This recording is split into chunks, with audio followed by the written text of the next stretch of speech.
Hello, everyone, and welcome to a new year of ForcedToPod. This is a Force the White production. My name is Saxon, but you can call me Sax. Joining me tonight, I have a man that knows no stranger nor pepper too spicy. Nick, how are you doing, man, in this new year? I'm pretty good. I got my PC rebuilt, so that's great. Not a choice. That was by circumstance, right? Well, okay, so rebuilt is a strong term. One hard drive quit working, and I took it out, and then I rearranged the M2 drive into a different slot and installed Windows on it. So, other than that, it's been a pretty good year so far.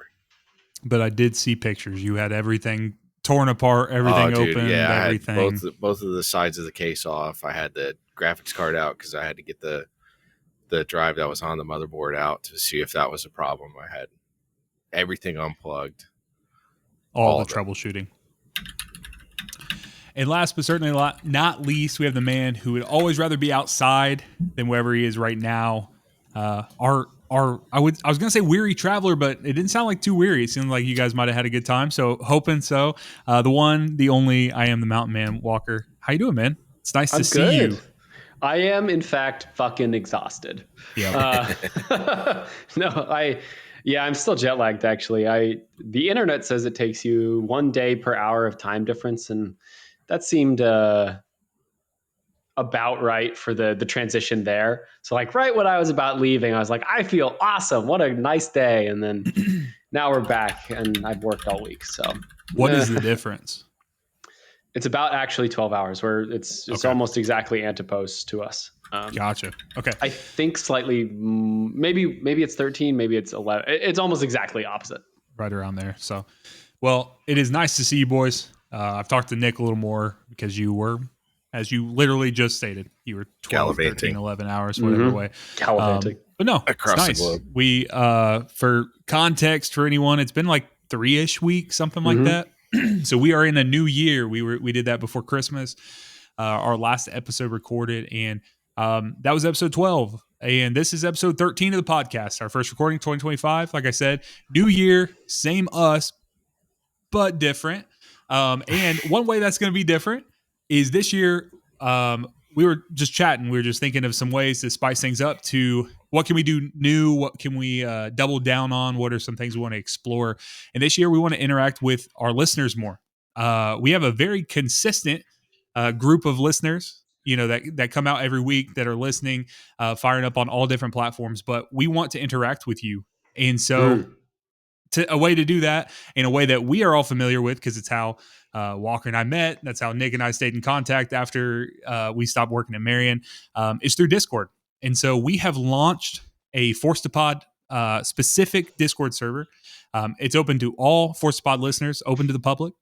And some of the things we'll use this server for: sharing things like photos, things we're referencing here during the podcast, so you can see them. We know right now we don't have highly edited videos, things of that sort. It's just the three of us doing this. We're just hanging out. We're using Zencastr, going through editing. Sometimes it works, sometimes it doesn't.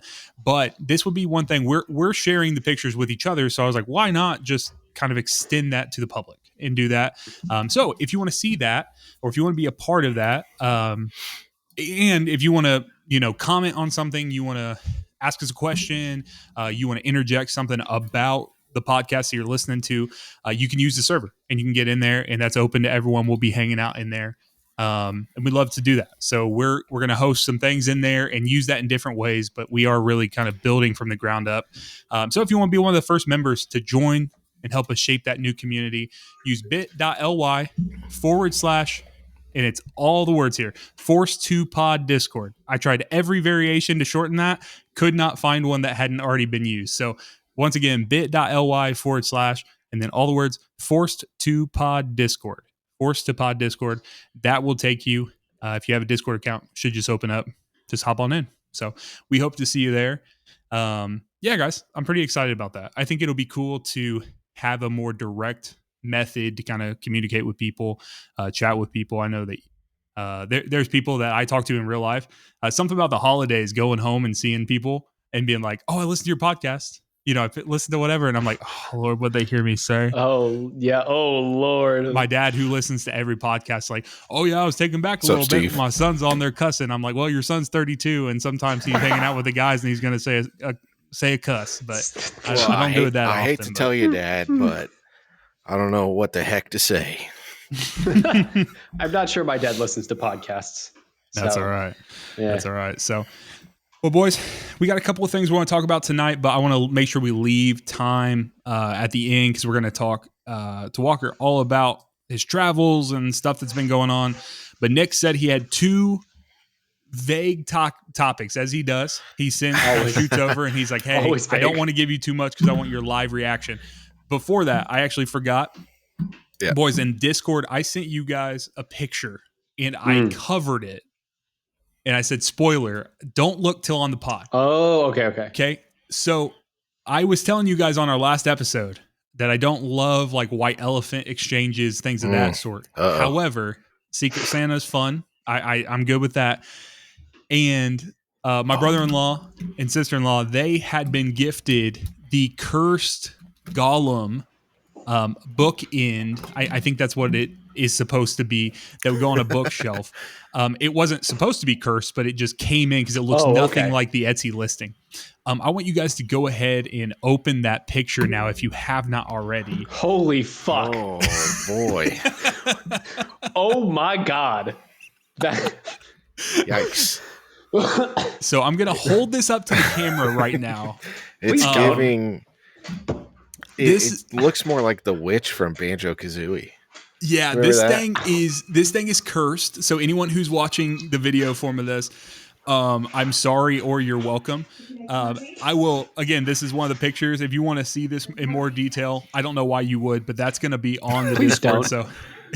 So once again, I guess this is a weird demented way, bit.ly/ForcedToPod Discord, if you want to see something like that. But yeah, we got gifted it. I guess it was our time to do it. So there is only 3 of us couples, but yeah, that is one thing we opened up. Heather's family, they kind of do their gift giving, like all the presents are under the tree, and then you find one for everyone and you put them out there, and then everyone opens, and then you kind of do that. Not how I was raised to do, but that's kind of where we're at. So yeah. So anyways, sorry, little sidebar there. Nick, what are your vague topics for tonight? Fill us in. Vague. They're just quick. One thing I wanted to rant about is recently, I keep forgetting to bring it up, was so I watch a lot of YouTube during the day, like long form videos. Shout out to channels like Practical Engineering or Smarter Every Day. So they have great videos, very informative. But I noticed, or at least it seems that recently the play bar has like a different color. So it's red at the beginning, and then closer towards the end, like where the slider is, where your current time is, it's more of a magenta-y, pinky color. It's weird. And I thought for a while that I was just going crazy. But I don't know if you guys have noticed that or if it's just me, but it's like every single video. So it's not just, I don't know. I don't understand what the point of that would be, but maybe they don't know what's happening. So if you know somebody at YouTube, signifies the end. I don't know, but it's at the beginning. Lighter. Yeah. The past part is darker. Yep. Red. It's red. And it's not that it changes shade. It's almost changing color. It's almost red to like magenta instead of just staying red the whole time. So if you know anybody at YouTube, anybody out there listening, let them know. My dad works at YouTube. I don't know if that. Okay, cool. Tell him. I wonder if you know my uncle at Nintendo. My dad's retired. Oh, well, fuck you then. Okay. Shout out, Dad. He'll never listen. Does he know about podcasts? Actually, I don't think he knows we're doing this. I don't think we've talked about it. I should probably tell him. Yeah, you might get him. Might get him. Yeah. Anyway, sorry, Nick. Are we turning this into real therapy? I don't talk to my dad. Oh, well, it's always real therapy. Yeah. Okay. So this is the one that I said I wanted your reaction on, Sax. We were traveling also recently. We went to Florida to see my family. As you know, Sax and I divulged that secret to my children in your presence. I was not aware that they didn't know. I think it was on the way back. We were no, it was when we landed in Sarasota. So we flew out of Andy. We landed in Sarasota. It's like 25 minutes away from my dad's house. I came pick this up. I had to use the restroom. Had to go pee real quick after we got off the plane. And I go in the bathroom, and as soon as I walk in and recognize that there are 3 urinals, because it's a small airport, and there's one guy at one of the urinals, I'm taking steps to go there, and the song Careless Whisper starts playing over the entire airport. So I'm just getting blasted with saxophone while I'm getting ready to go stand next to a guy and pee. That's nice. Nice. So I was laughing, so he probably thought I was weird. And I came out and I immediately told my dad, I go, did you hear what's playing? This started as soon as I went in the bathroom. That's awesome. That was it. That was the big. That was fun. That's a good little vignette. I appreciate that. That's I made a note. I wrote a note on my phone. I was like, I gotta talk about this on the podcast. This is too ridiculous. I love it when life imitates art. That's just lovely. Yeah. I had multiple people over the holidays talking to me about their feelings about sitting, standing, lids, various things with urinating in their own household. So that was great. So I appreciate that conversation. Podcast now. Hold on, everyone. I hope not, but I got to make a note for a future episode. We got to talk about bidets. Oh, actually, that's this episode, my guy. No, we're talking about Thailand. Oh, I have bad news and or good news for you. We'll get there when we get there. Okay, that is true. So, all right, let's take a quick detour because we're going to spend the majority of the time talking about Walker's travels here in a little bit. Yes. But I did want to talk a little bit about nerd stuff for a little bit. So this week, guys, CES is happening out in Las Vegas. So all of anyone who's cares about anything technology, nerdy, AV stuff, anything of that sort, kind of has eyes on this situation. What's going on out there in Vegas? So for gamers and just people like, honestly, the broader community probably knows the name Nvidia at this point, when, maybe even this time last year, most people wouldn't have known, but it's quickly becoming one of the biggest companies in the world. When it comes to market cap, things of this sort, a lot of stuff to do with AI, their GPUs, the chips that they're making kind of help everything from like Chat GPT and these different AI bots that companies are using. But what we're talking about today is the GPUs that are used in gaming PCs primarily. So for the uninitiated, the people who don't know, you have all the components of a PC, but what kind of differentiates a normal desktop that you would have at work, like sitting there, and something that you would play video games on is what's known as a GPU or a graphics card that would go in there that is dedicated. That's what you plug your monitors into, your screens into, and that is what kind of handles the processing of the games, the graphics, the lighting, a lot of that stuff that's going on. It's literally called a graphics processing unit. Exactly. So what they usually do every year or every couple of years is they put out, just like every other technology company, they're stepping up, and going up to the next thing. So that is the baseline. So we're going to get a little more nerdy than that. So if you're not with me, you may need to skip forward, but that's basically, I want to give a little TLDR on that. So the conversation, have you guys kept up at all with the 50 series GPUs? I know, Nick, you and I have talked about it a little bit, but Walker, have you kept up with it at all? So not really. Well, okay. First of all, my PC's been down for about a month now, and I need to fix it. I've replaced, and then I've replaced. Oh my God! I've replaced all of the RAM. I have attempted a new motherboard. I've attempted new hard drives. Power supply. Yep, power supply I've changed. I have tried basically everything except the CPU. I've replaced. I would have started and the there. graphics card. Yeah. Well, unfortunately, it is one of the Gen 14 Intel processors. Ooh. Yeah. Yeah. So at this point, I think it is in fact that. That's my next step. So did you get sorry, this is going to be even more nerdy for people who don't care, but did you get a new motherboard specifically for Intel? I did. You didn't go a different route. You didn't go AMD or anything. Okay. Right. So I about 5 months ago, I upgraded to a new Intel processor. The unfortunate part is if my processor's fucked, I'm not going Intel anymore. I'll go AMD, but that means I need a new motherboard, right? Yeah. Because of the form factor. So Right. I'm not happy is the long and the short of it. So I'm not sure what the next step is. Probably trying a new Intel processor, unfortunately, because I can't really afford to do a new motherboard and processor right now. Yeah. You could probably get a used, like the same form factor, but maybe not the same generation on eBay or something. I and then try it. Pieced together. Yeah. I pieced together a computer with I had to order a motherboard specifically for a CPU that I ripped out of a recycled PC. But yeah, it was a whole thing. So I'm very familiar with this process. If you have any questions, you'd like to commiserate. Well, I am at my wit's end because I think at this point the only thing I have left to replace is the CPU. Yeah, which sucks. If I were in your case replacing I would have just gone to Costco and bought a pre-built. It just been like, you know what, I'm gonna live off this for a couple years. That's not who I am. So I gotta fix it. But the whole point is what I was saying is I have an awesome EVGA 3080 RTX Ti whatever. And EVGA makes the best, or used to make the best GPUs on the market. My 1080 EVGA was the fucking bomb. They're still good.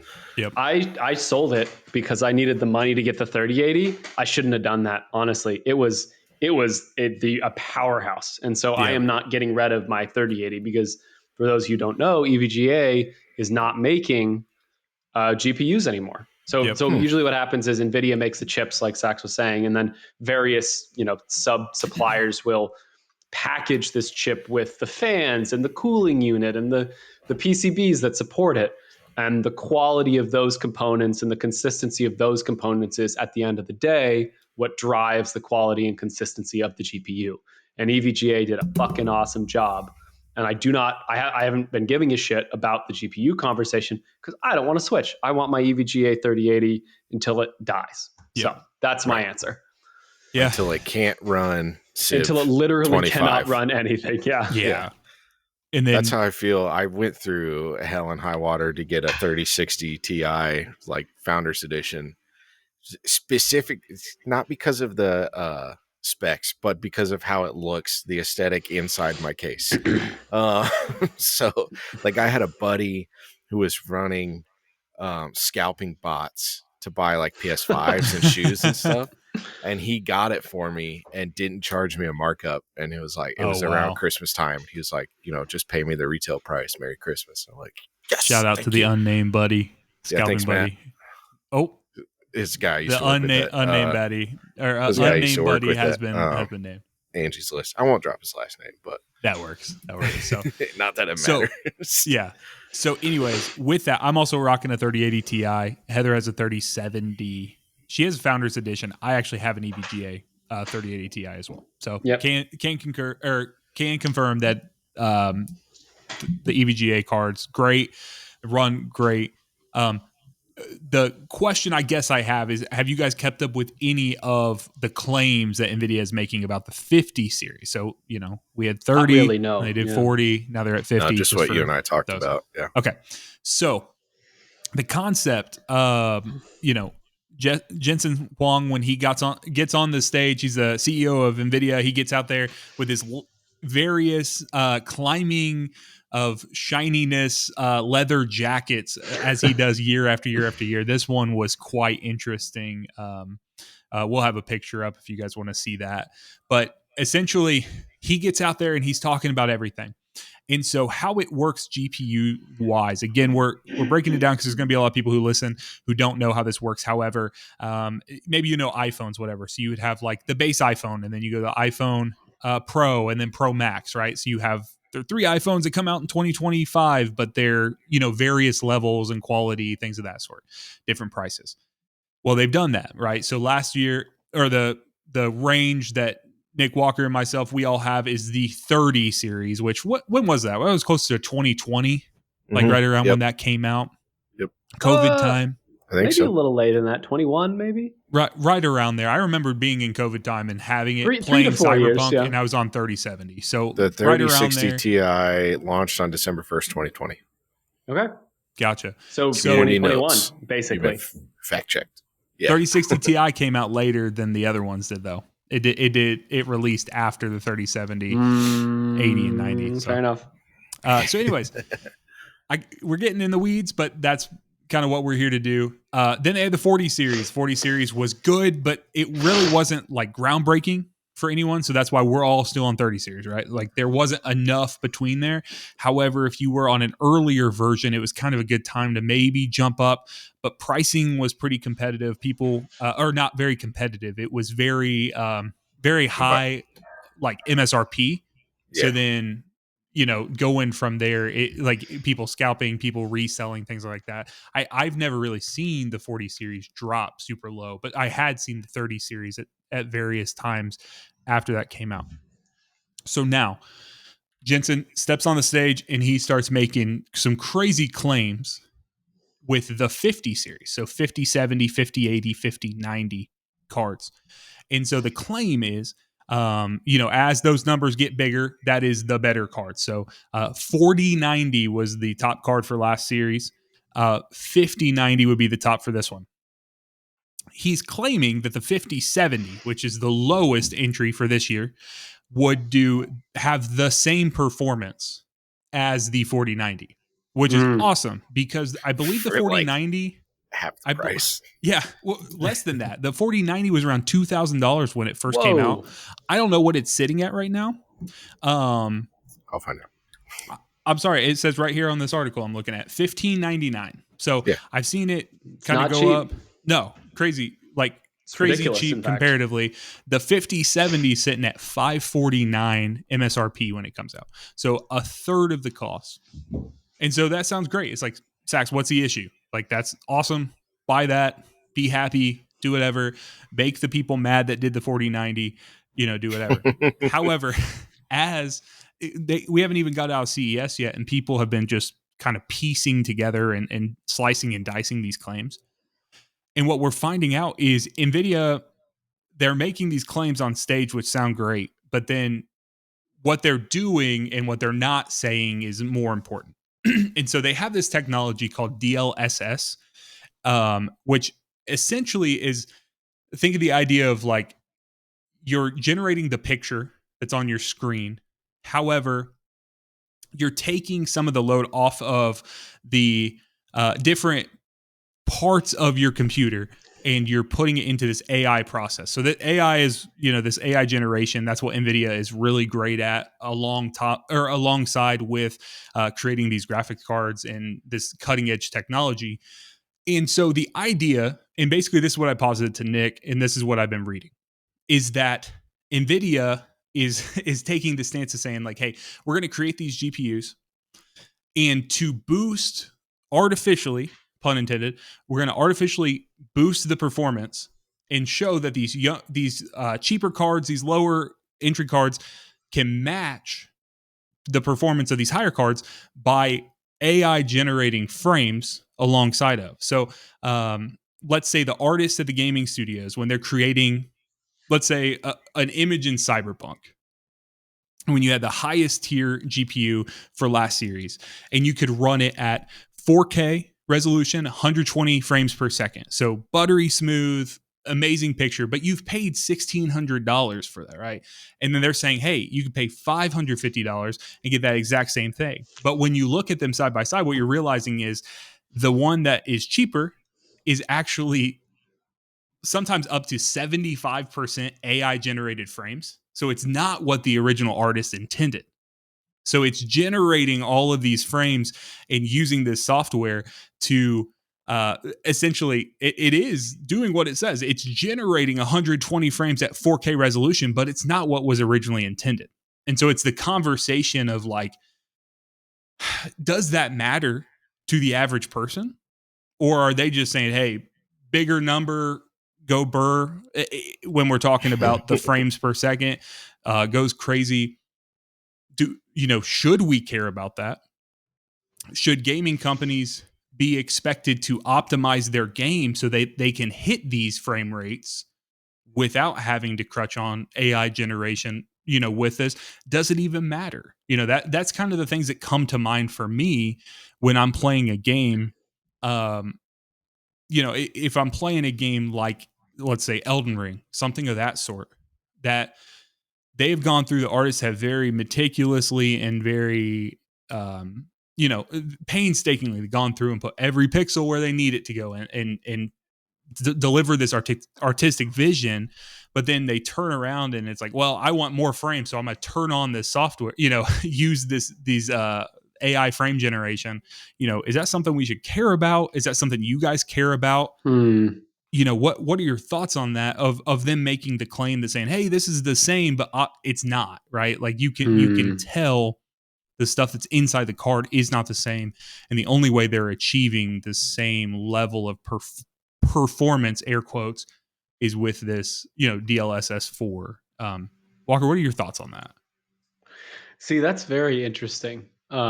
Because I mean, okay, it's all fake at the end of the day, Yep. but I don't know enough about how a video game artist, how that is translated, a 3D model and the motion capture of that model and the motion then being translated into a game. And I actually know almost nothing about how that is in 3D space is then, you have a 2D image that is graphically processed and spit out as a matrix of dots onto your screen. I don't know enough about that. What I imagine is that these GPUs, the DLSS is doing, the AI is doing interpolation. So it's not just like, it's creating frames. It's artificially generating frames, but it's not. It's using the previous frame and the upcoming frame to basically. I'd be very interested in how this works because it can't. I don't know how it would know. Okay, so you got a character, you're swinging a sword, right? Like you're saying, okay, the sword is moving, it's here, it's here, it's here, it's here, it's here. I have to imagine that there's some process, there's some lag where the computer has to know what's happening from like a gameplay perspective, and then the image follows from that.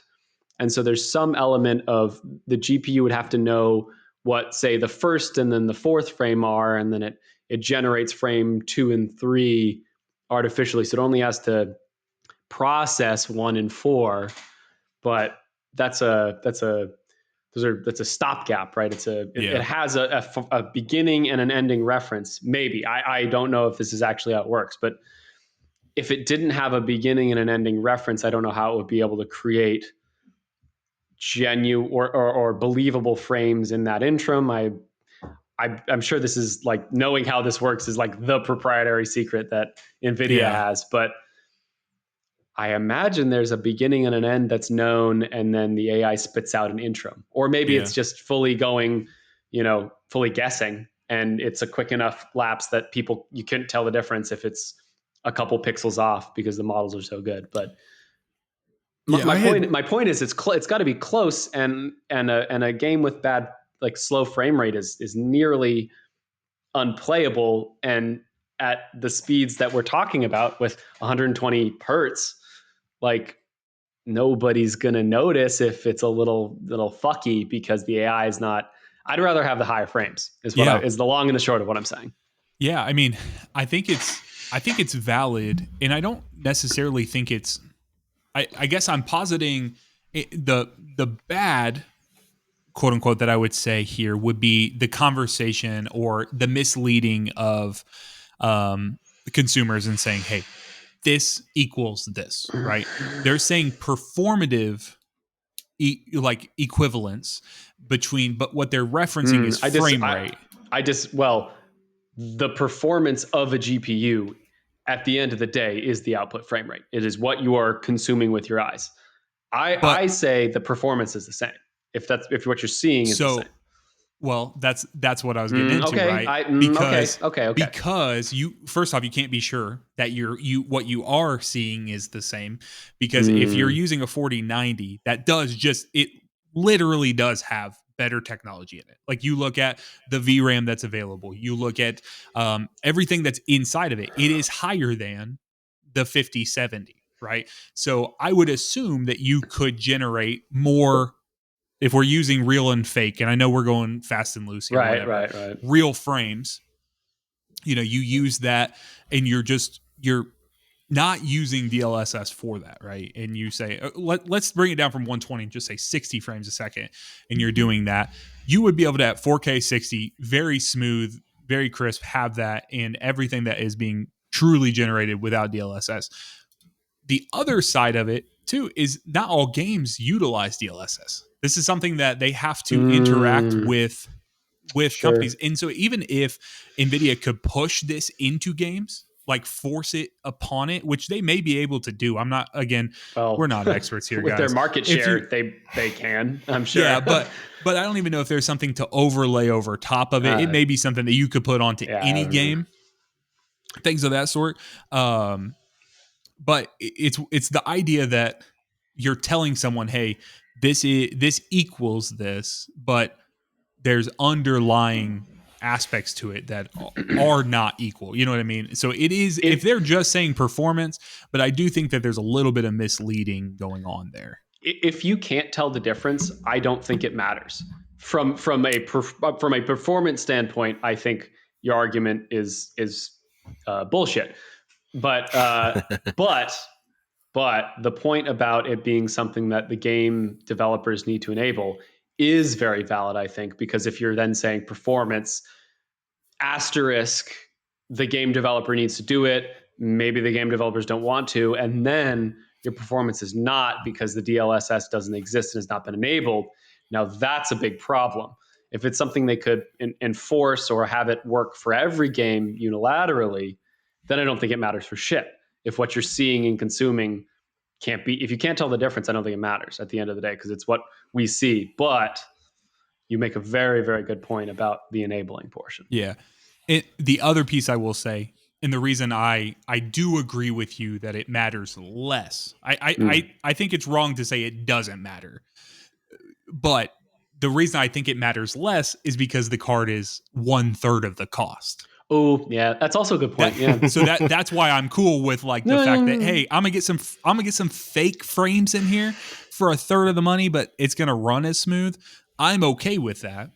But if they were selling it for the same price, and they say, hey, like we can get this, there's a whole other moral conversation. Or not. Now that's a good point. Moral's weird, but yeah, since it's 1/3 of the cost, and hey, you're gonna get some fake frames in there, but you're getting some real frames, and we're trying to work with companies and doing this kind of stuff, things of that sort. So I thought it was an interesting conversation.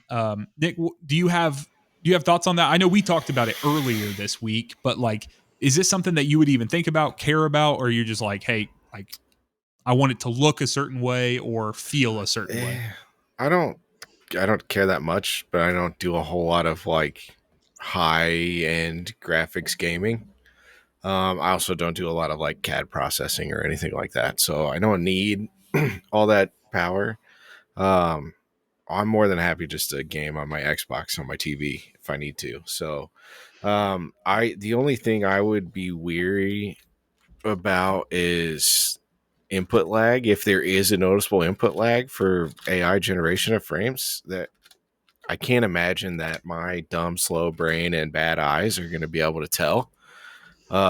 Especially since like my computer lags sometimes just because like, I don't know if that was a symptom of the bad hard drive that I just replaced, but every once in a while it would like slow down for 2 or 3 seconds and the sound would get real stretched out and then it would go right back to being fine. Oh, funky. And I just kind of chalked it up to like a computer. It does stuff. They do be doing stuff. They do be doing electronic things. I don't know that it would matter that much for me. Although I will say the price point is only like maybe $150 more than the graphics card I paid for, and the alleged performance is a lot higher. So, it's interesting. I think like we talked about earlier, if I was gonna if I was going to have problems and start replacing parts, I'd probably just go buy a pre-built and call it a day for a couple of years. Because anything that comes out of this PC is just going to be recycled into my Plex server at this point. Yeah. Yeah. No. But I'm saving the graphics card, saving the GPU in case, as long as it still works. Yeah. I was just going to say, I think the latency piece is a real thing. I had seen a little bit of footage, say from like Cyberpunk. And so you're on a screen in first person, you're shooting, moving through the world, whatever. A lot of lighting, a lot of weather effects, various sources of different types of lighting, things of that sort, concrete, all the different textures coming off the cars and all that stuff. Yeah. And so it looked incredible. Don't get me wrong. Like it looks awesome. And when we're talking about the things that are fake or the pieces that aren't right, we're talking about minuscule things that might be popping up on the screen, little portions of it. But the thing that was interesting about the video that I did see was things like where the UI overlays. Let's say you have a waypoint and it says, hey, you're 80 meters away from this. And so that's like a white text over top of. The AI generation doesn't really know what that is, right? Because it couldn't really tell if that's like, oh, that's a light, like a sign off in the distance with the number 8 or something like that. And so it was kind of like buggy between it would kind of go in and out. And then I've seen a lot of people when they're trying to play like first person shooters or like competitive games online where, you're peeking in and out and stuff. And it's like, not only is it trying to render that kind of stuff, but it's trying to like consume all of the information that it's receiving from the servers and stuff of that sort. And it can get really buggy. So I think it's interesting. I think it is worth a conversation to say, hey, we're going to look at, let's say, so if we expand it, just for a last point I'll make on it is you expand it out to the 5090 and the 4090, right? So like the two top end for the last two generations. And you say, hey, we're going to look at Cyberpunk at 4K, completely maxed out. And you're looking at what the performance is without DLSS. It drops down to like 27 frames on the highest level GPUs. And then you can step it up with like the different version of DLSS. So we're on DLSS 4, but on 2, I'm looking at a thing right here. It was 71 FPS and the PC latency was 33 milliseconds. So they're cutting down on the milliseconds as well as on the latency, as well as upping the frame rate. And then 3.5, DLSS 3.5, I don't know where 3 went. They just went straight to 3.5, is 142. So they doubled the frame rate with the same latency. And then DLSS 4, they went to 243 frames per second on the same frame with 34 milliseconds of latency. And so it is incredibly impressive technology, but I think there's a conversation about like, how close are they going to be working with game devs and say, like, obviously with CD Projekt and Cyberpunk, they've worked very closely with them since Cyberpunk's been out. And honestly, I think that's a little bit was a little bit necessary from how Cyberpunk came out. It's like, hey, we got to figure out ways to get this running the way we want it to look and the way we want it to run. And so it's interesting. I'm on the fence about this, but currently, I mean, I have, monitors at 1440p. I don't even game at 4K right now. Like on my PC, 3080 Ti is chilling. So, doing everything 4K. I needed to. So, yeah. I mean, the last thing I would say is I just think this is a great use of AI at the end of the day, like shortcutting in a way that doesn't make too much of a difference, that makes things cheaper and easier for people broadly, is a great way to use AI. Not, a lot of the things we're doing with this. So this is a perfect application, making people's lives slightly easier and cheaper. That's fair. So I like if we can have a little more transparency on what actually is happening, and we say like, that's fair. Performance equals the 4090, but that equal has like an asterisk next to it, like really tiny on the screen. You know what I mean? It's non-existent on the actual screen, but like whatever. You'd be like, hey, as long as you have a game that uses DLSS 4 and is fully optimized for it, and perfect settings, whatever, and stuff. So I know everything in a vacuum Is that is way, different than yeah. that. But so anyways, that's my Nvidia talk, nerd talk.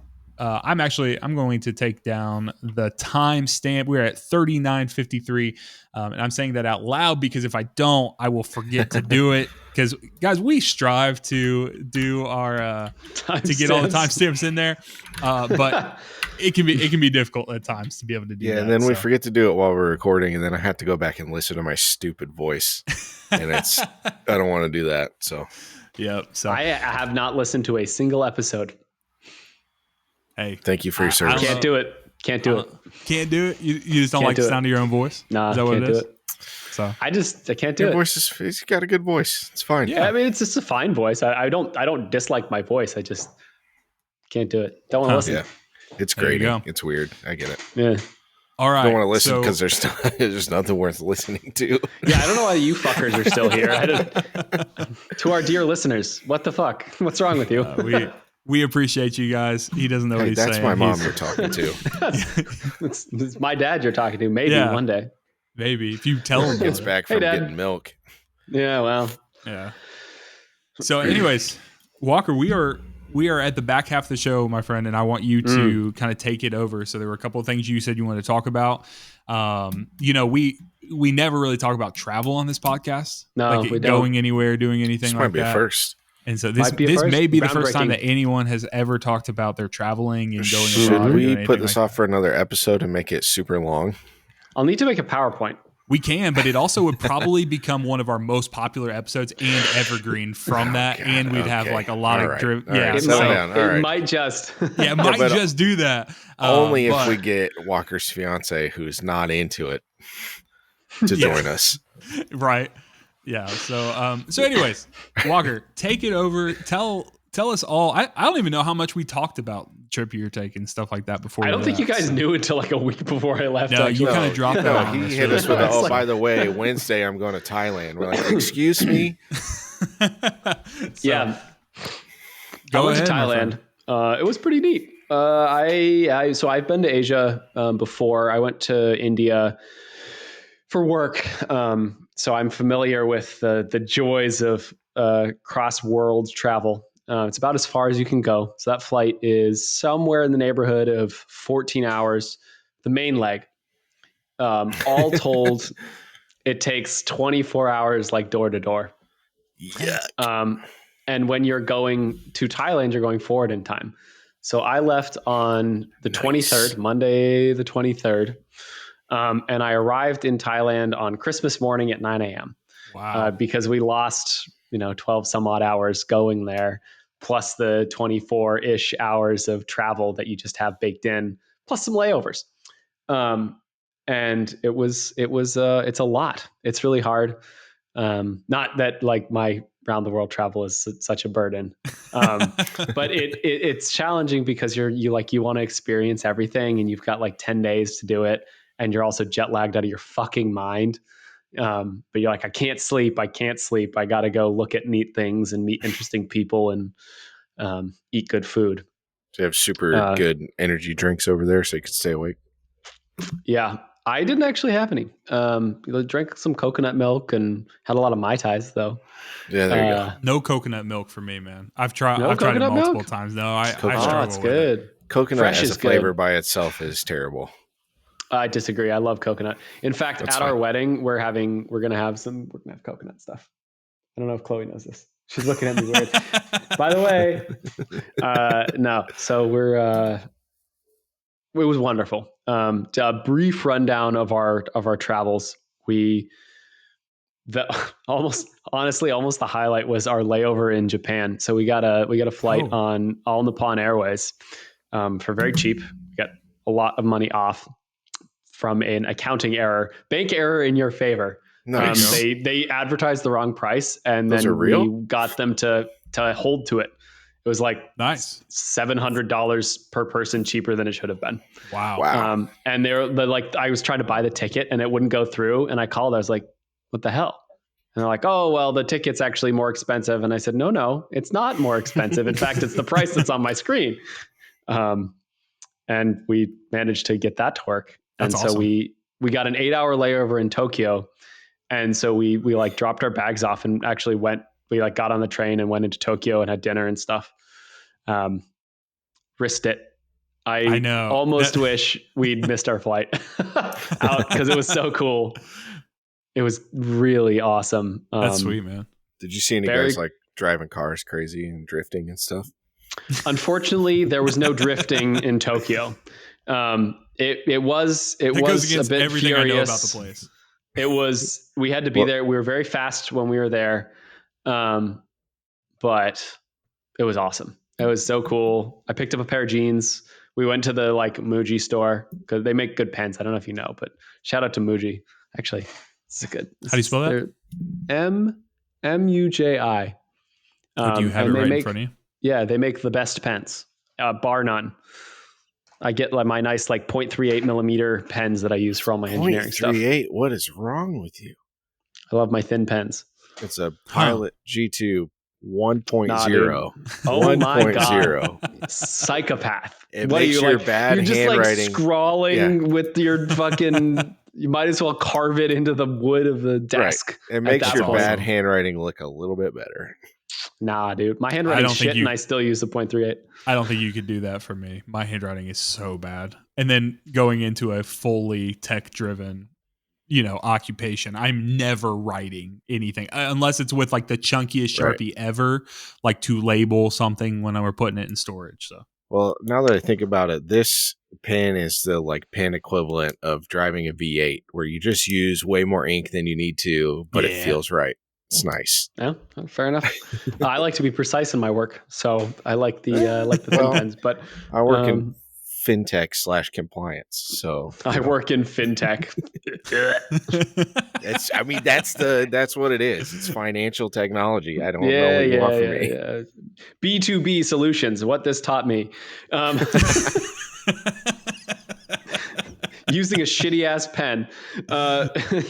Anyway, Tokyo was lovely. I definitely want to go back.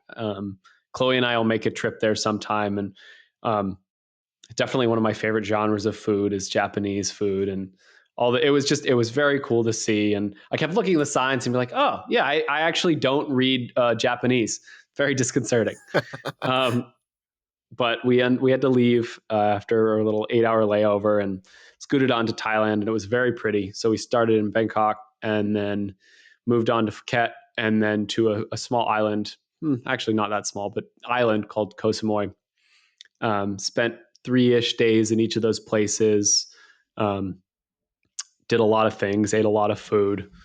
Highlight for me was I was going to go scuba diving, but I picked up a nasty cough on the flight, and my ears wouldn't clear. And for those of you who know about diving, you cannot dive. That's bad. Nope. So the day of, I had to quit and just use a snorkel because I would have gotten popped eardrums if I tried to dive. If you can't equalize that pressure, it's no fun. Can't. No. Well, it is. You're getting barotrauma right now, buddy. So, which is probably no fun. Yeah, last time I checked. But the snorkeling was still good. When I can still hear is when I can check in on that. Fair. So I still actually have the cough. It's gnarly. But the snorkeling was still awesome. We saw some cuttlefish and moray eels and lots of interesting sea critters. What's the weather like over there right now? It's probably like 80 it's like 70 in the evenings up to like mid 80s during the day. It's tropical. It's the dry season right now. So they don't have like winter per se. It's just wet versus dry. I have no idea. I have no concept of where Thailand is. Is it Southern Hemisphere? Like, are we talking different? No, it's Northern Hemisphere. So it's not, it is still winter. Oh, really? Okay. But it's like, it's subtropical. So it's like, it's just a little north. It's north of like Malaysia. It's on the, most of it's coastal. It's like a big C shape kind of. Okay. And so Bangkok is up in this like bay is not the right word, but I think it's the Gulf of Thailand. I want to say, yep, is what it's called. I see that. And then we went down to Phuket, which is on the western side, and so that's in the Indian Ocean. I want to say it's protruding into the Indian Ocean. and then went back to the other side on the eastern side. Koh Samui is an island sort of south of Bangkok. So Go somewhere. yeah, it was the island was very cool. We went to a lot of resorts. Phuket was not my favorite because it's very party-y. It's like, tourists going to get drunk. A little fratty. Real fratty. And Thailand's one of those places. It's like mega touristy, and it's hard because when you're there, you kind of want to be a tourist, but it sucks to be a tourist. Oh yeah, it's just the worst. You just feel like a commodity, and like you feel like you're being exploited and exploiting people at the same time. It's like the most heinous feeling. Yeah, it's true. Both of those things are true. Yeah. Risking being accosted for talking about Italy. When we went to like the Trevi Fountain and things like that. Wait, you went to Italy? We did. Went to Italy. But when you go to something like the Trevi Fountain or the Vatican and you're piling into a tiny doorway, like 50 people at a time, you really feel like, oh, no one's a free thinker in the entire world. You know what I mean? It's like we have the entire planet to stand, and we decide we're going to stand in this doorway, all of us at one time, this exact same moment. Yeah, but that's where they put the cool shit. What do you want me to do? Go stand where there's not cool stuff? I don't know. I mean, that's why tourism happens. That's why tourism's a thing. But I'm saying trying to see a big dude with a marble wiener, and everybody else is too. Like, that is true. It's not my fault. Yeah, less populated in there than over, but. No, so a lot of ladies in the David statue area. It was a lot like that, Sax. There's just a ton of, and this is like the maximum capacity this time of year in Thailand, especially like over New Year's. It was nuts, and it was particularly interesting coming from Houston. So for those who don't know, so Houston has an island area, sort of like barrier island called Galveston. It's like right south of it, on the Gulf Coast, and it was sort of a sister port to Ellis Island. And so a huge number of immigrants actually came through Galveston, primarily from Southeast Asia. So in Houston, there are really, really big communities of Indian people, of Vietnamese people, and of Thai people, as well as all of the other various ethnicities. Houston's actually the most diverse city in the country, last I checked, and I don't know if that's still true or was never ever true. But it is regardless, it is extremely diverse, particularly in this South Asian diaspora. And so you can get some bomb ass Thai food in Houston. Nice. And some of the Thai food I had in Thailand was not as good as the Thai food they probably dumb it down for tourists who are like, oh, complaining it's too spicy or whatever. Right. Yeah. No, I think actually that's true. And then the Thai people here in Houston are like, fuck you, man. You're going to come to my shop. We want food that tastes like home. Real ass Thai food. Yeah. Yeah. No, and you're going to fucking eat it. That's awesome. And so that is true, and it was like weirdly disappointing. But I'm sure for Joe Schmo from fucking Wisconsin, it was mind blowing. Oh, what have been me? Wisconsin? Me for sure. I don't have actually that much wrong with Wisconsin, but okay, the beer is good. The food is fucking bland. There's no other way to put it. The food was not. It was not much going on. If your main thing is cheese, is fried cheese, you gotta throw some spices in there, my guy. It was a thing at office parties when I worked in Wisconsin. It was like a classy thing to bring the shrimp platter from the grocery store, which is an insane choice. Well, hold on. No, you can't.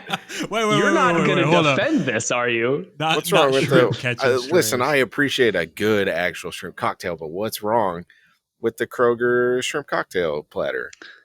It tastes like shrimp. It's cocktail sauce. It's a Kroger shrimp cocktail. I don't understand. I don't understand. Nick, you're getting There's the cough word. I got the cough. You're getting the cough word. It's still here. Think of the cough.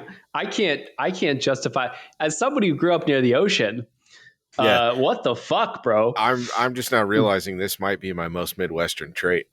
Oh, this is a bad call. This is a bad take. There aren't many bad opinions, and this is one of them. Okay, hold on. Let me defend myself a little bit. All right, please. I do appreciate really good food, but I also have this problem where mid food is fine. I'll eat it. It doesn't matter. Because at the end of the day, it doesn't taste like olives. It's okay. That's my one hard That's your stop. I criteria. won't eat is olives. If it has olives in it, I'm not eating it. Everything else, I'll eat it. I might be more or less happy depending on how it was made and how flavorful it is, but I'm still going to eat it and not complain. So, then that's fair, and you shouldn't complain. And if the intention was to be kind and classy for your colleagues bringing the Kroger shrimp, then like, hell yeah. Maybe I'm just a schmuck, but I guess it stems from my father having helped me live my life in Maine, and like it really comes down to lobster, because like lobster's like a thing, right? And it's so expensive, and the lobster rolls are so expensive. And like we would go down to the pier. Poor people food. It used to be prisoner food, and it was inhumane to feed it to them. The poorest of the people. Well, yeah, as God intended. But looking at you, Australia. Yeah, well, and like we would go down and like buy it from a guy on the pier, and it, a few bucks a lobster, and it just feels weird. And so I have a general feeling that you should eat food that is local to where you are. But if you're in Wisconsin, I guess you can get fucked about that. So you might as well have the shrimp cocktail. Because otherwise it's, So, and we live in a global world and whatnot, and hate to break it to everybody, but all your sushi was caught in Japan and frozen and shipped here because it has to be. So all your sushi is frozen. That's fine. Still tastes good. Hope we get out of the way. But that was a major digression. Sorry. Houston food is great. Thailand food also pretty good, but I had some that was not as good. You got to go to the dangerous parts probably of Thailand where there's like pirates and stuff. And then you can get the good Thai food. Yeah, no, we definitely we were shepherding ourselves from like tourist spot to tourist spot. And if I was going to do it again, I mean, we were with my whole family, and my mom we were doing the trip for my mother for her 60th birthday, and we were going places she wanted to go. And the point was to be together as a family and be with her. And she was choosing things that were palatable for our whole family's varied tastes, to make it like broadly comfortable for everyone. So there was a reason we did the way we did it, because it was shout out for simple that, and that's easy. Hard. Yeah, that's it's not hard to thread that with needle. That process. Yeah. Having children makes you adapt a lot to where you're going to eat. Absolutely, and so that was the whole trip, and she planned the whole thing, and I was just along for the ride. So I am in no way complaining about that. Thanks, Mom. But it's weird. It sounds like you were complaining though. So I was complaining. Like literally right before that, we were complaining, but we're not complaining right now in this window. No. And we're going to clip that. And we're going to send that to Walker's mom. Had no problem complaining about Kroger shrimp, but whatever. Yeah, no, that's still so rough. It was a great trip, all in all. I saw a lot of very interesting things, and had a very good time. So, awesome. And then we got back and we adopted a dog immediately, because we have been desperate for an animal for a dog. I have plenty of animals, but we've been desperate for a dog. You just paid a bunch of money to have an x-ray done of your gecko. So the vet called me today and they have referred him for an ultrasound. God help me. Because his hemipenes are wrong. Poor guy has bad genitals. Mine too. Yeah, well, if you have hemipenes, you got a problem, my guy. I thought that was truck nuts. I thought that was another name for truck nuts. we can, if we can go. Thank if you want to go, thank you. That was a really that was a much funnier joke than Walker gave me, but Nick gave me the credit. So. Yes, I got you. Truck nuts on the back of your Dodge Ram. Yep. Hemipenes, God damn it. Hemipenes. Oh, all right. Well, that's been a good show. I just got I'll talk to you guys later. No, that was. See you guys. No. So, regardless of my leopard gecko's junk, we moved into the apartment. We're like, okay, we can get a dog now because we're in the same spot. We're more settled in our lives. And then my mom was like, we're going to Thailand. And of course we didn't want to get a dog and have it adopted. And then like a month later, like leave it in a kennel for 2 weeks, which is like super fucked up. Yeah. Yeah. So we've been like waiting and we've been waiting.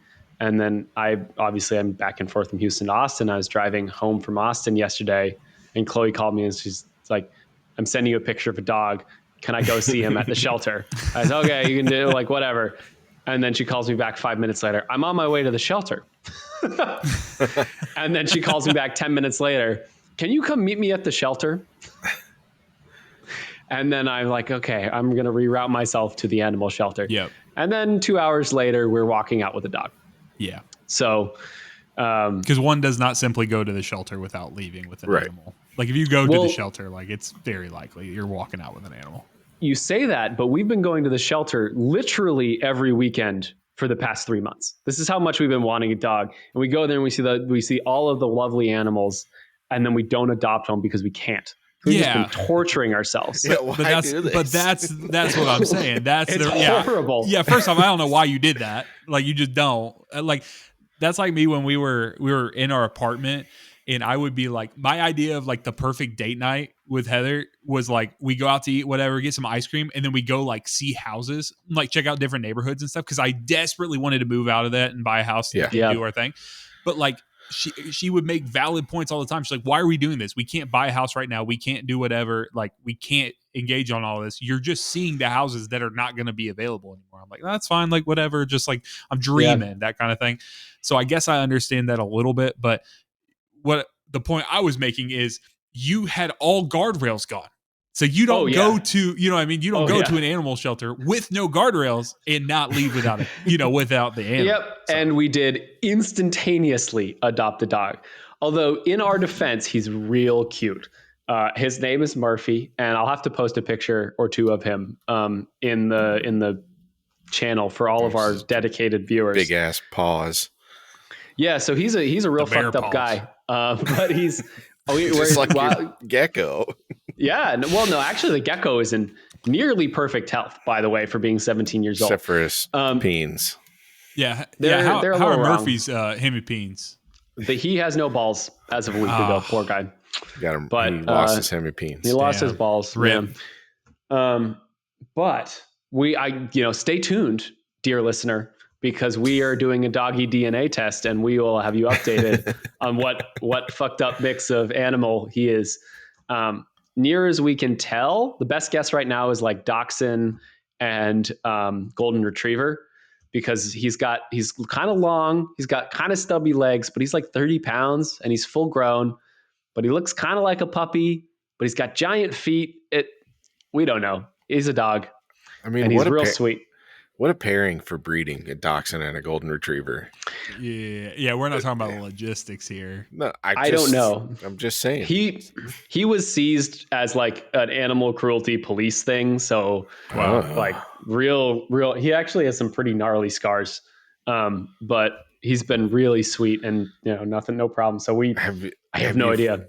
Like interacted with any random objects around the house that have sent him into a frenzy? Like, have you figured out psychologically what he's afraid of? No, not yet. I mean, like you put any paper in that shredder behind you? You're gonna pull like a rolling pin or something out of the drawer, and he's gonna lose it. I am honestly waiting to figure out what he's not into, but so far normal house stuff has been fine. I did actually shred something earlier. He had no problem. He doesn't love the refrigerator. When I opened it up, he walked away. But I think he's just Have you given him anything out of the refrigerator? Because you would turn that around real quick. Yet. Yeah, you would turn that around real quick. We did a peanut butter Kong because we're trying to gain him weight because he's like super emaciated from the whole abuse thing. But not to be a downer, he's really sweet for how messed up his past seems to have been. So we'll find out. But in my house, we had growing up, we had a saying: you just got to put him on the Swenson diet plan. And so, if you need any tips, just I'll send that over to you. Maybe I'll drop a couple fattening up recipes. Try some in the Discord. Grocery store shrimp. Yeah, honestly, a little. Dogs can eat shrimp, right? There's no reason they wouldn't be able to. No clue. We've been given there's a lot of reasons that dogs can't eat stuff that it seems like they should be able to eat. So I wouldn't say there's no reason they couldn't. I just don't know. Yeah.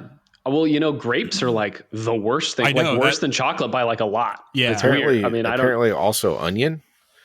Oh, I did know that alliums in general, you can't have alliums. Huh. I didn't even know that was a word until you just said it. Alliums, garlic, onions, so on.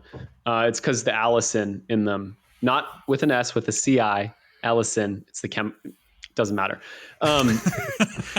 Point being, The nerd. Well, it seems like Guilty. It seems like dogs would do real well with that Wisconsin food. You were talking about how bland it was. No Just a garlic, bunch of no cheese. onions, Just a bunch of cheese and venison. That's all dogs really want. he got real interested when I opened my beer this evening, actually. He likes the sound of the cans opening, I guess. So, take that how you will. There you go. He's going to do well in that house then. Chloe's looking at me and she said, "Can I give him cheese?" She heard what we were saying about. So we're gonna see if he's had cheese yet. Well, that's always that's kind of like the grand conversation so we don't have dogs. We do cats. We don't do dogs. And it's just the thing of like people taking, like being at a steakhouse or something, be like, "Hey, you going to finish that? I'm going to take that to my dog." I'm like, I would never. Yeah. But like, I don't know why. You know what I mean? Like in my heart, I'm like, I would never do that. Like I wouldn't turn around and give that. But well, I'm not doing it because I'm gonna why. eat it at the table. I'm gonna finish whatever that food is. And if Where you I have am. leftover food, if you have leftover Kroger shrimp on your plate, I'm eating that too. Do not give that to your dog unless they're on the Swenson diet plan, and then give them all of it. Really, the only problem I have, so broadly, like ultra processed people food is bad for people, let alone the dogs.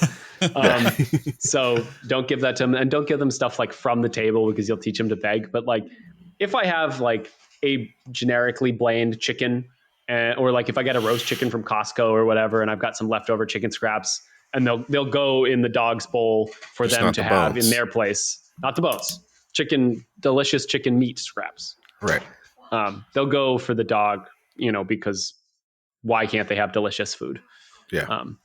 But he ain't getting potato chips from my lap or whatever. So Can I want to ask you guys something. You talking about that brought to mind.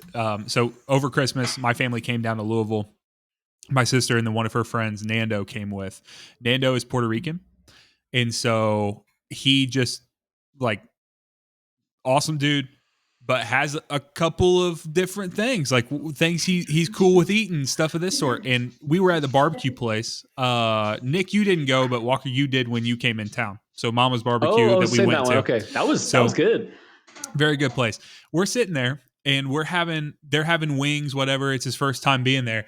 And he just pops into conversation the information that like growing up in their family, they just ate the chicken wings, like the actual bones, and proceeds to in the most visceral, like stomach churning crunch ever. And he's like, "Yeah, that's great."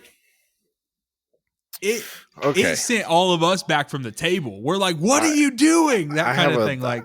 My concerns are mostly logistic. I know they were for me too. Like there are have you shards guys ever of heard of that? bone? Yeah, bone shard. Like, I have, bone marrow is delicious. Like beef bone marrow is delicious, and that was his point the bones as well. And eating them is really good. Right. I have not eaten chicken bones. I've not crunched the chicken bones, but like Nick said, those are sharp. Yep. Yeah. Be careful. Oh, it's like eating all of a sunful seed. That's not a good idea. Uh-huh. Yeah, and also, it's in his back I do that though, Nick. You chew the whole thing. Oh my god! I eat the whole thing. Yeah, it's bad for you. So here's the thing: I eat the whole. So salted roast peanuts, I eat the whole thing. I actually like the outside of the peanut almost more than the inside of the peanut. Wow, that's interesting. And it's a bad take that I like. Yeah, the Costco Kroger shrimp. Yeah, the Kroger shrimp. Okay. Do you take the tails off the shrimp? I'll give you that all the flavoring is on the outside. Okay, I just eat it. I like the fibery part of the peanut shell. It gives a little extra chew. I hate this. I really don't like it. This is not a joke. This is a true fact about me. You go to Texas Roadhouse. Do they have Texas Roadhouse in Texas? Do they just call it Roadhouse? They actually do. Just Roadhouse. No, it's still Texas Roadhouse. Okay. We also have other roadhouses that are in Texas. So you go to Texas Roadhouse and you grab a handful of peanuts while you're waiting for your table. I've never been to Texas Roadhouse. Oh my god! Just like you hadn't been to Chili's until like a few months ago. Yeah, no, that's true. I go to Five Guys and I get the peanuts. Yeah. Okay. Texas Roadhouse, they don't put the So, peanuts like, on if you go on to- the thing anymore because everyone has a peanut allergy nowadays. They didn't when Yeah, Texas Roadhouse well, first came if- out, but now everyone If has you a have a peanut allergy, maybe don't go to freaking Texas Roadhouse. That's true. Anyway, you're going to Five Guys. You're just eating a whole peanut. You're not leaving the shells, and you don't need a boat for the shells. I am straight up eating the whole peanut. I will eat the top first, and I will chew it, and then I will eat the bottom. Stringy. I like that they're a little stringy. Do you bring floss with you so that you can get all the strings out of No, your uses teeth when the you're done strings. eating them? I don't have that problem. I don't know what you're talking about. It's delicious and salty. I can't. I don't know if I could do this podcast with you guys anymore. Yeah, we're drawing odd lines in the sand tonight. So, right. International travel changes a man. that is true. You know what? Next time I have Tell me about it. salted roasted peanuts, I'm gonna eat one with the shell on it, just to verify that I am correct in saying that is the worst. This is a consistent theme with me too, because the first time I got edamame beans at this Japanese restaurant, I just ate the whole thing too. I didn't. Apparently, you're supposed to spit out the shells, but I don't mind. But those are like It almost feels like a laziness right? thing. Yeah, they're a little harder, but they're not as hard as peanuts, and I don't mind the peanuts. Yeah. Okay. So this is the thing. I do pride myself on this. I do try the things that I think are bad occasionally to make sure that I still think they're bad. So every once in a while, I'll eat an olive or some black olives or whatever, just to know whether or not they still suck, and they always do. So I'm going to give this a try. I'm not going to do the sunflower seeds. I've done that before. It's the worst. I'm going to try a roast. Next time I go to a baseball game, I'll get some peanuts and I'll eat a whole one, and then I will immediately message you to let you know that it's bad. So also I eat the cores of my apples as well. That's understandable. Get rid of the seeds, maybe. Well, so no, I eat the seeds. A little cyanide hasn't ever hurt anybody. Jesus Christ! It's not about the poison content. It's all right. So I understand the core part because I've been eating an apple before. You take a bite and you just get some of the middle, some of the core, and you're like, you just finish it off. Yeah, it's whatever. Are you eating the? Are you just taking a bite out of the side of a pineapple? Like, where are we drawing the line? I haven't done that yet. Please don't. I'll have to try it sometime. No, maybe. You don't have to do that. I could actually. We got some prickly pears out back. Here's a real question. Make some Nepalese. Peaches, nectarines, and kiwi. Are you eating the outside of a kiwi fruit? I don't think I ever have, actually. Okay. I haven't had many kiwi. It's been actually years since I ate a kiwi. My mom used to pack them for me for my lunch, but not for I haven't had them in a long decade. time either. But, so my mom would always not eat if we got like peaches or nectarines. You know how they have a little, literally peach fuzz on the outside on the skin. Definitely eating that for sure. Yeah, same. But my mom would never eat the peach fuzz. She said it was like weird. She said it was like eating a hamster. She couldn't do it. Has she eaten many hamsters? I don't know. I'll ask. I mean, she's probably going to listen. It sounds like she'll text me because I don't think that would be like eating a hamster. So as somebody who's eaten a guinea pig, you actually take the hair off of the guinea pig before you eat it.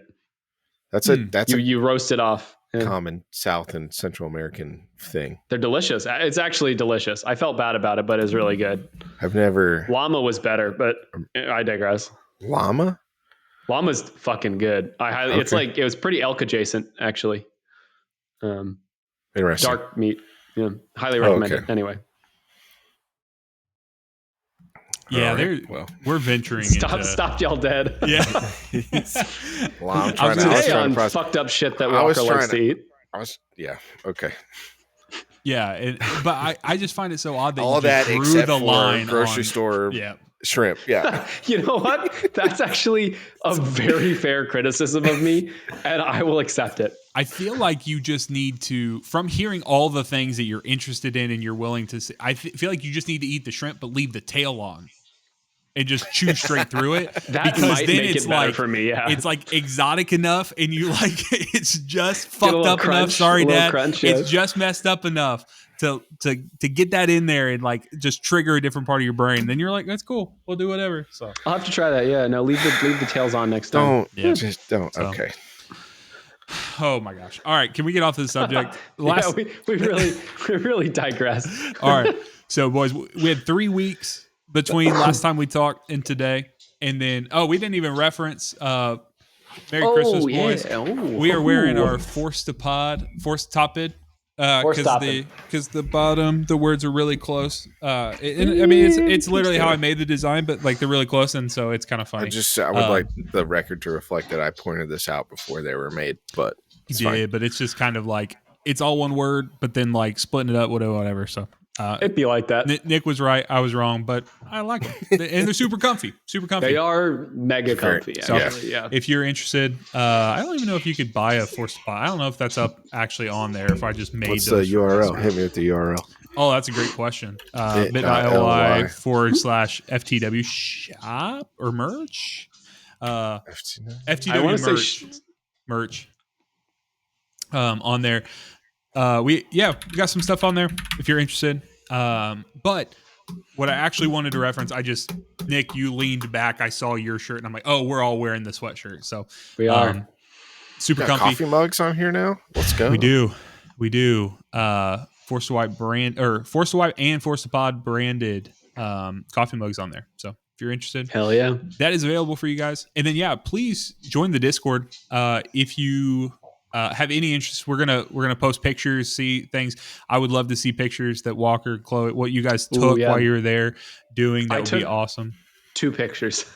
Oh my gosh, that's the literal opposite of what I don't take pictures when I'm on. I hate taking pictures. I can relate. I get yelled at a lot because I don't take pictures of my children or family events. Yeah, I get it. Yeah. I only take pictures of interesting bugs that I find. I caught one of the pictures I took was a very good centipede. Actually, it was a millipede. It was a very nice millipede, new to me. And the other one was a flower that I liked. New to me. One thing I did want to talk about to close up. So we did this on the long lost episode that will never come back. We talked about media and some different things we were reading, doing whatever. I didn't prep you guys at all, but because it just popped in my head. Mm-hmm. But I want to talk about a couple of things because we were not only were we at home for the holidays, but then we got locked in due to the snow this last week, whatever. And so Heather and I went through. It had been pushed on Netflix a lot, and I watched it actually back when I was like whatever, when I was younger, when it was on. We've been watching through Prison Break again. Have you guys ever watched Prison Break? I don't think I've heard of Prison Break, actually. Prison Break, I think it was on Fox because every time they cut to a newscast or whatever, it's always Fox News, whatever, like on the They got Tucker on there, yeah. I'm assuming this predates Tucker. But this was... Nothing predates Tucker. He is eternal.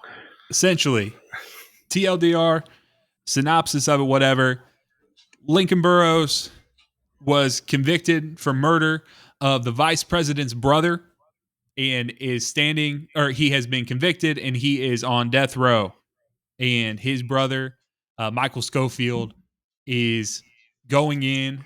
He gets, in the very first episode, very quickly, robs a bank, gets put in the same prison, and you find out very quickly Michael is in there only to break his brother out of prison.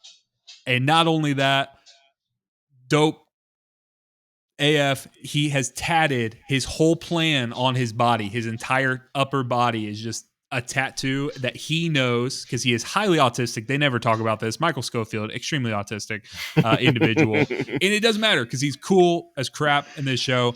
And so it kind of like harkens back to what I would call like the golden age of cable TV for me, which was kind of like that same time of like Lost in 24 and like those type of shows where every episode was like went so hard, dude. It was just like the shows were these micro like stories, right? Like every episode had substance to it. Not every episode's great, right? Like the storyline or what's happening is awesome, but like literally every episode, Heather's like, when are these guys going to have a good day? Like, there's not one good day has been had. This dude's getting shanked. This part of the plan's going awry. It is the heyday of like 22 episode seasons as well, because Netflix and Hulu and stuff, like they've all taken us down to like 7, 8, 9. Like Supernatural. Whatever. Remember Yeah. Oh, yeah. Supernatural? Oh boy. Supernatural was the other thing for me. I love Supernatural. Love Smallville. Like that Yep. time, like for me, was perfect. I lived for that every Wednesday or whatever day it came out, and so it's been awesome going back and watching. Season 1 of Prison Break is sick. Even if you didn't watch beyond that, but if you watch all of season 1, there's no way you don't continue to watch. Season 3 is my favorite. I love what happens in that. And so basically what Heather and I were doing is she's watching every episode. I'm coming and going, like I'm playing stuff, whatever, doing stuff for work, things of that sort. And I'll come back, I'll be like, what's going on now? Because like it's in the back of my head, right? And like things are firing, and she's like, oh, they found this dude, ran into this guy, whatever. And I'm like, oh, I'm locked in, and I'll sit down for like 4 episodes straight and do whatever. Nice. So we did that. Prison Break's awesome. If you've never watched Prison Break, you should definitely I'll watch have to Prison check Break. it out. Check it I out. was like 7 when it came out, so I'm not surprised I didn't watch it. Yep. 2005. Watch Prison Break. It still Yeah. stands up for it. It's great. Yeah, it's awesome. But I'll have I to would check say it out. must see TV, but it is very fun. And then Heather and I literally just last night finished the game Outer Wilds. So I don't know if you guys have played it. I have heard of it. No, it was free recently on Prime Gaming, and I snagged a copy of it. So here's what I will say: Outer Wilds is it's a time loop game where you every day is the same. You're waking up and you're discovering. So the stuff you're discovering persists beyond the day, but as the day resets and things. Outer Wilds is an awesome environmental puzzle game where you're going through the world and you're solving, you're trying to like put everything together and figure things out. And you have a murder board, what we've lovingly called, which is kind of like where it's on your computer, but where you're like piecing everything together. You got what look like little Polaroids, and they look like little like strings connecting and stuff, but it's all the clues you're figuring out. Right. And so you have what's known as a signal scope, which is literally, it kind of looks like a gun, and you just hold it out, and then you can hear sounds or frequencies in the solar system, and then you just head that way. Like that's kind of all the direction you get in some instances. And then you have what's known as a scout, which is literally just like this little buddy robot you shoot out. And if you hit your right trigger, you can take pictures from the perspective of the little buddy. And then when it hits a surface, it will project light in the area. So like if you're in a cavern and you can't see the bottom and you're worried like, oh, I'm going to jump down there and die, you just shoot it out. It'll stick to the wall. You can illuminate. And then you can take pictures and you can see around a corner. So if there's like a slope or something, like it could go around, do that. The one thing I will say about anyone who's interested, the game is phenomenal. I looked up on, if you guys haven't ever been, there's a website called How Long to Beat. I think that's what it's called. Yeah, howlongtobeat.com. You literally just put any game name in there, look it up. It was exactly spot on. It said it's going to take you 17 hours to beat this game. That is exactly what our PlayStation says. It took us 17 hours, and that's us together. I'm a big dummy, so it would have taken me much longer or much shorter because I would have looked it up. I'm very thankful that the stuff that Heather and I looked up was when we were at our extreme wit's end. We had hit a roadblock, and the stuff we looked up was actually because there was literally stuff we couldn't do yet because we hadn't done something else, like another puzzle in the game. And so we had reached the end of this thread. There was one thing that was hyper obscure, like at the very end of the game. And we were like, we knew that we were just missing something big.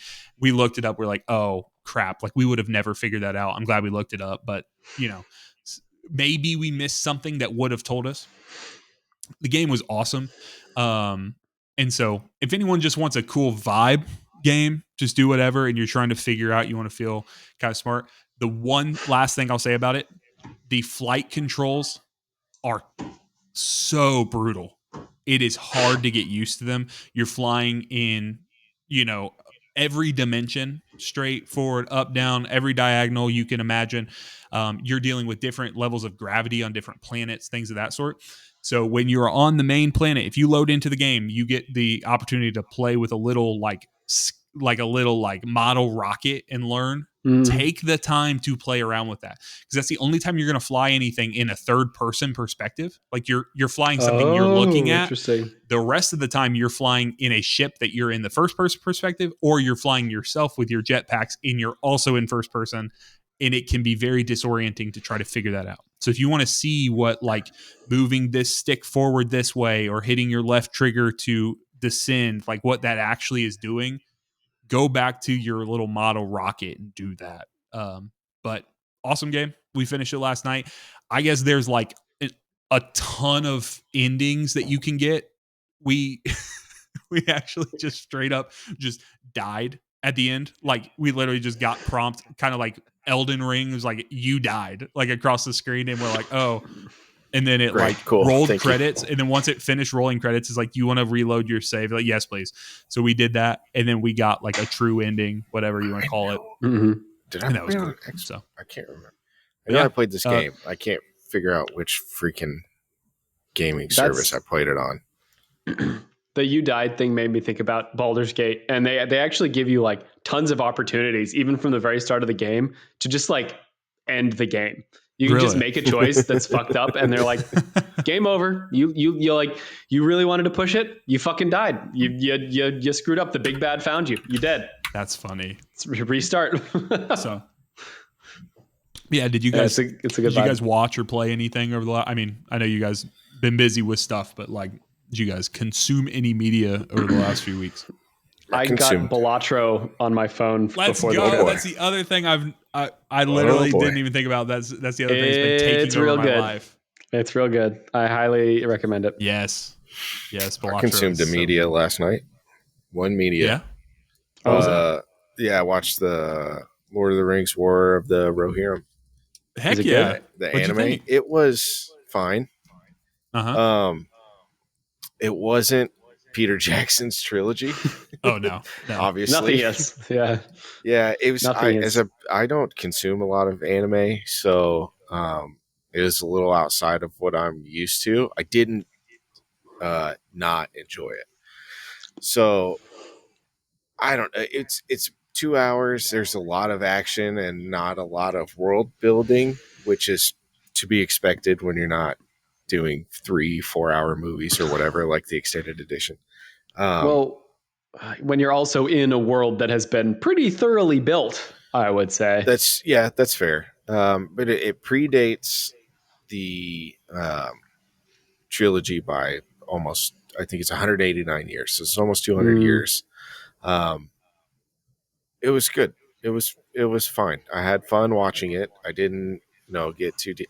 I think I've been trying to figure out, to me it was missing something. And I'm trying to figure out what that is. And I think it was, this could sound stupid or whatever, but I think it's just missing a little bit of charm. But I mean, it had a strong female lead character. It did feel a little Game of Thrones like, in that like the antagonist is a real, I'm going to do this thing and you can't stop me, and I'm not going to listen to the advice of my advisor, and I'm going to go for vengeance at all costs kind of situation. And that's fine. It worked out for the story that they were telling. So yeah, but I mean, I had a good time watching it. It wasn't bad.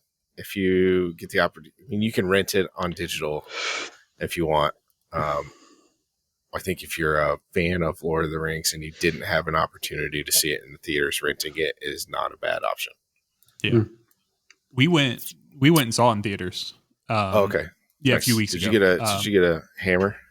We did not. No. Oh. So we saw it, but we did. That guy, Helm, the king, is a bad mother trucker. Yeah. Yeah. That's the thing. So here's what I said. I went in with no expectations, had no clue, didn't know what the story was about. I didn't know anything. Right. Like, I didn't look any of it up. I had to look up a bunch of stuff after. I had a lot of questions at the end, but all I knew is this is in the world of Lord of the Rings. I really like the story. I also, like you, Nick, I'm not a big anime guy. It's not like full anime, but it's There's some anime bullshit going on. Yeah, a little There's bit. a little bit, yeah. and something of that sort. It was more for me and how I described it to Heather. It didn't need to be in the world of Lord of the Rings. It was a cool story. No, yeah, okay, maybe that's it feels like there's a little disconnect. Like at the end they bring in you get a couple of Like stuff Easter egg that type happens, things, yeah. and you're like, oh shit, Lord of the Rings guy. Lord of the Rings, It was yeah. like tagged on and like naming things that you've heard before, things of that sort. But there's nothing. This is not mainline story, and it felt a little tacked on at the end. I almost wish they hadn't put like the little thing in there and they just let it be its own like self-contained story. Yeah. And it is for all intents and purposes. It's like 99%. It's just like right at the very end, like, oh, I'm gonna go talk to this person. It's like, oh my god, like that kind of thing. And like for the nerdiest of the nerdies, but like there's like some speeches in there that people give that like Heather immediately recognized, and she's like in the middle of the speech, like starting to quote it from the main movie, stuff like that. And I'm like, okay, that's cool for someone who knows it like that. I don't, but I liked the story a lot. I thought it was very long. It was a very long movie, which if you're not expecting that from an animated movie or something of that sort. Now, it is in Lord of the Rings, so like in that universe. So I mean, it's going to be you should expect it to be a bit long. Yeah. It's every bit of 2 hours. It's 2:10, I think, which 10 minutes is credits or whatever. But sure. So let's see. Let me pull it up. I didn't need it to be in that 2:14. world, essentially. Yeah, that's fair. That's kind of where I came. It almost felt like it wasn't until they dropped some of the lines, like we're not calling this the Hornburg anymore. It's Helm's Deep or whatever. Yeah. And you're like, oh yeah, okay, that makes sense.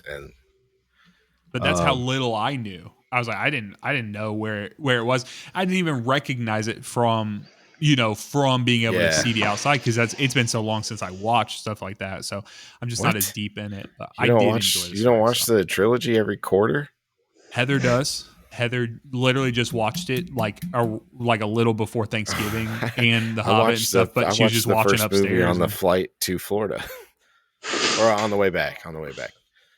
What? Walker, what was your passing time on the flight thing? Because my choice was Iron Claw, which was a rough choice. That's a fucked movie. As we were going, oh, dude, the movie mostly was because it's a real story. Yeah. That's movie, a hard one, man. Yeah, the movie. I liked the movie as much as you can like a movie like that, but like. I was captured in, like it had me for the full 2 hours or whatever. Like ugly crying on the plane on the way. Yeah. I watched the new Alien movie, and then I watched the old Alien movies, because Alien is like my favorite. One of my favorite. Alien is like my favorite horror movie, and Aliens is my favorite sci-fi movie. Really, Alien was so good. It's very good. I consider it to be like a perfect horror film, and Sigourney Weaver is fucking badass. Alien and The Thing, John Carpenter's The Thing, are like, yep, those are top of the list. So what did you think? Romulus, is that the one you were watching? It was better than the one before it. Yeah, it very clearly was trying to be like actually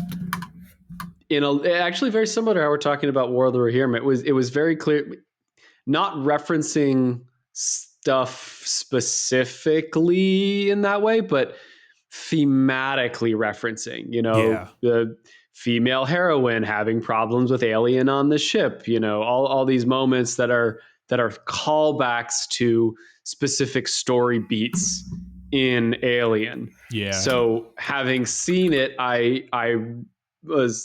you've seen a lot of horror movies. There are standard horror movie beats that happen, but it was very clear that it was hitting the Alien moments in a lot of ways, which wasn't bad, because I liked it. It felt like it had more soul than the one before it. I don't honestly. Yeah, Covenant was meh, and the other ones that they were like the sort of side branch offs, like the pre-Alien. Yeah, Prometheus and Covenant. Prometheus was not good. So Romulus was actually good. Like they have the, you're on a ship, they're on a spaceship, and it's like the spaceship is going to explode. There's a time countdown, which is the same and all these, tense it was good. It was very clearly an homage, not trying to be anything more than we loved this movie. Let's take our own little spin on it. Yeah. Well, I like that's one movies we that also aren't caught. trying to be more. Like that's my favorite. Some of my favorite series are Fast and Furious, which I did watch Tokyo Drift last night. Nice. It's most of them are in on prep Netflix. for the pod. Yeah, exactly. No, Fast and Furious franchise, wonderful. Godzilla, amazing. Especially the American ones, Godzilla versus Kong and all the New Empire and all that stuff. And then the Transformers series is why I just freaking love it. It's kind of good, actually. Yeah. It's so good. It's some very of them dumb. some of them are so bad. Actually, at the risk of turning this into a 4-hour thing, the new we all animated work tomorrow, Transformers brother. movie, We can do whatever. Yeah, that's fair. Yeah, sorry for anybody everybody around me's commute to work is going to be longer because we got 30 feet of snow. That's true. Anyway, the animated Transformers movie that came out last year, 2024, Transformers 1. Yeah. Very good. It was actually really good. Kind of the origin story of Optimus Prime and Megatron and how they came to be Transformers and how Megatron went down that path to be a friggin' prick.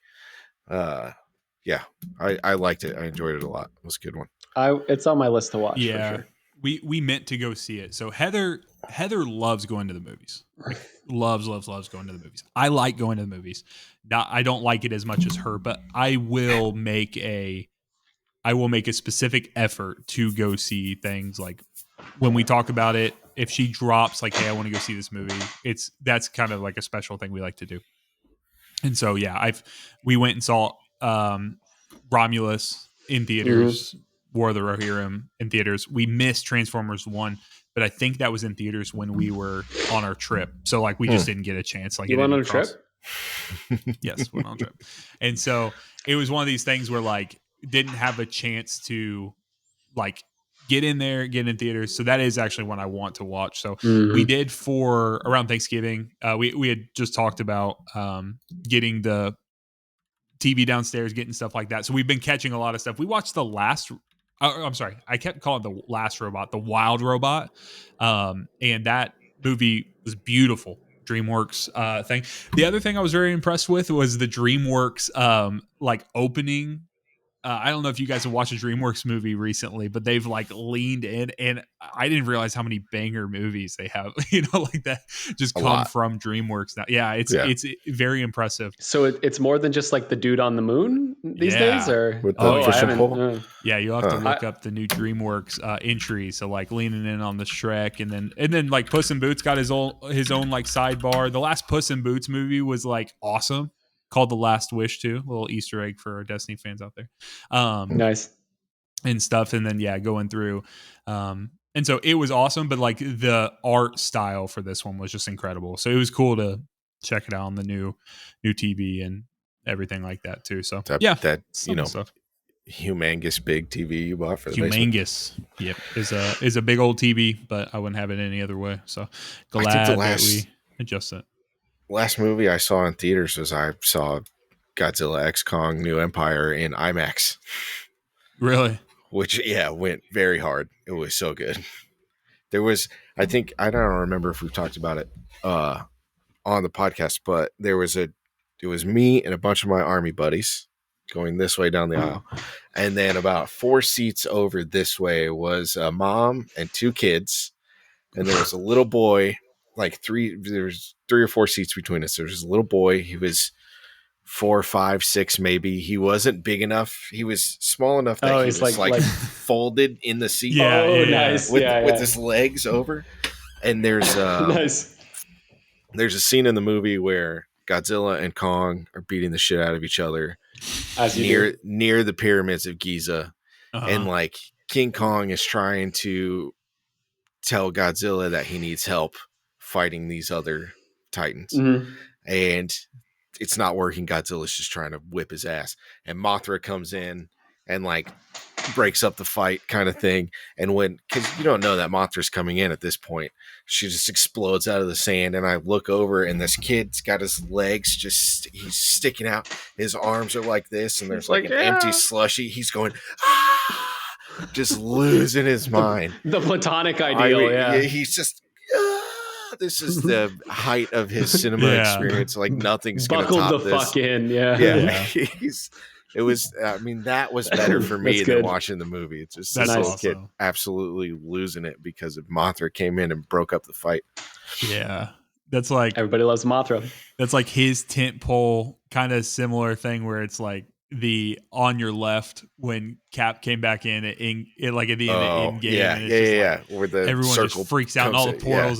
Dude, like it says assemble, Avengers assemble. He picks up God, picks up Mjolnir. Yeah, dude. Yeah, it was that, but this kid, like, he probably has dreams about that scene. You know, that's awesome. He's cuddled up to his Godzilla plush. And I mean, those are too few and far between, man. Like, you know, we don't get that kind of stuff just in life in general. Like those things where you're like so overwhelmed with emotion. I feel like maybe that's a sign of just like always being inundated with just information all the time and things like that. And so like the shock factor, but I think like I could remember more like as a kid, like learning or seeing things or like watching TV and like being so hyped about watching like every season of Smallville, just like wanting and begging, like, please just let him wear the suit, whatever. And then like he literally doesn't until the very last episode. And you don't even really see him, like, you know, it's just like the whole point was like he's never going to. And like, I didn't understand that as a child. I'm like, maybe this episode, you know, that kind of stuff. But it was just so cool to see all the stuff and figure that out. So, but well, boys, this has been a blast. It's been a great time. Good episode tonight. Enjoyed that. I appreciate you guys being flexible on the time. Appreciate everyone who's listening. So one more time, if you would like to, we are going to make a point, get some of the pictures out. Maybe one of the two pictures that Walker took, some of that sort. I'm hoping maybe someone else took some pictures. Be able to share. Already posted pictures of the two things I talked about. Perfect. So that's going to be up there for you guys. And my graphics card. If you guys are interested in seeing that, remember one more time, you can join our new ForcedToPod Discord, bit.ly/ForcedToPod Discord.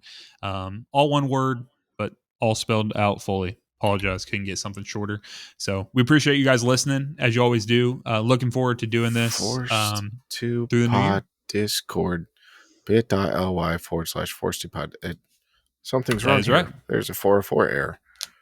Did I spell it wrong? I think you probably spelled it wrong because when I click it comes straight TOPODDISCORD. Discord. That's right. So spell it one more time, bit.ly/ForcedToPod Discord, ForcedToPod Discord. Thank you guys for listening. And until next time, see you.